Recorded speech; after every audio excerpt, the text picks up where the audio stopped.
Welcome to my first video-based game dev vlog. I've been participating in the Global Game Jam every year with my brother since 2016. I make posts about my process each year after the event to reflect on how it went.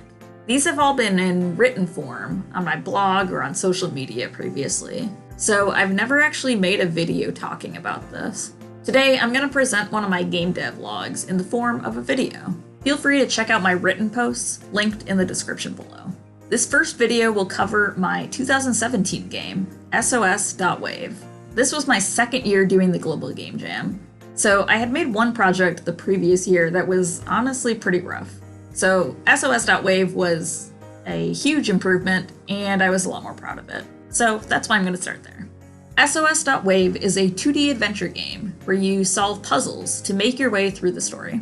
Each puzzle has hints that are scattered inside a mysterious audio file called SOS.WAV, and you'll have to listen closely to figure out the solution. So let's talk about the process and how we went about making this game. My brother and I work from home for our game jam entries, so we ended up finding out the theme late on Friday night, after the final time zone was live online. The theme for this year was Wave. We always start our game jams off by brainstorming ideas in a Google Doc. We had one idea of two characters competing to see how many people could wave back to them, but other than that idea, we mostly transitioned into the final idea pretty soon after. We wanted to play with the idea of the .wav file extension, so we decided to make it be about a mysterious flash drive that shows up on a beach with a message in the form of a .wav audio file. We have a longer story called The Nays that we like to tie all of these games into.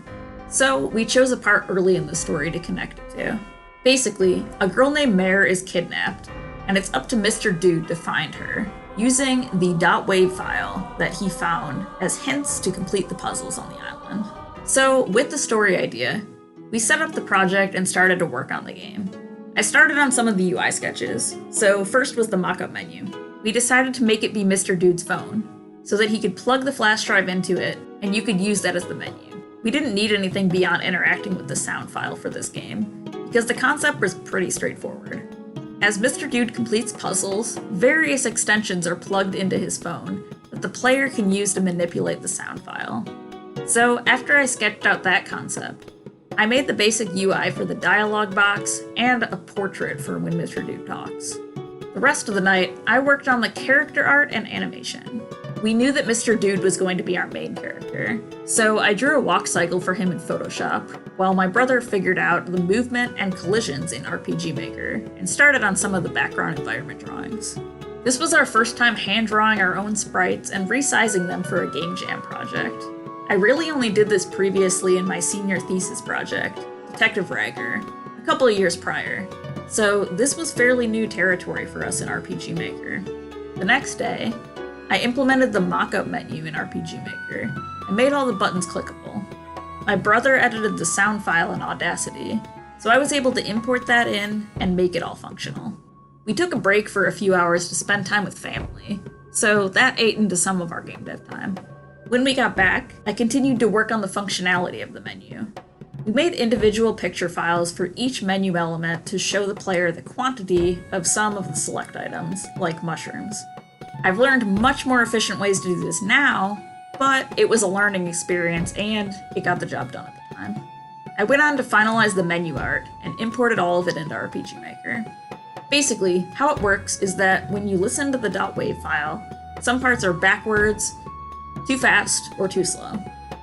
So you need to use extensions to properly listen to the clues in those parts. So I implemented all of that functionality. My brother was working on the backgrounds the whole time while I was implementing gameplay mechanics. From there, I created a color switch puzzle. My brother drew the switches and I added a UI box and programmed the puzzle. Basically, you need to turn switches on or off to show the correct colors based on what's said in the .wav file. At this point, it was really all hands on deck to get everything done. The last few hours of game jams are always hectic and fun, where we tie everything together. During this time, I found music to use, created our title screen, and did a lot of playtesting. My friend Ginny even helped out in the final hours of playtesting the game, and spotted some of the final bugs for us to fix before it was over. And then we submitted the game.